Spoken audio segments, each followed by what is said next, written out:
Gal Valea Prutului. Probota. Harbuji murați. Mod de preparare. Alegeți harbujii tari, crocanți, aproape copți. Spălați și pregătiți butoiul. Puneți în butoi semințele de mărar uscat, frunzele de țelină și adăugați harbujii unul câte unul. Între ei puneți bucăți de mere, gutui, morcov, ardei iute, gogoșar, hrean, porumb. Se folosește sare grunjoasă pentru murături, cam 1 kg la 30 de litri de apă.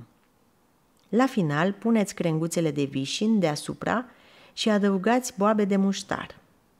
În fiecare zi, în primele 2 săptămâni, pritociți moarea de 4-5 ori pe zi. După 2 săptămâni, închideți ermetic. Murăturile sunt gata cam după 30-40 de zile din momentul în care sunt puse. Sfat de la bunica. Înainte de a pune harbujii la murat, țineți-i 2-3 ore în apă cu var pentru a li se întări coaja.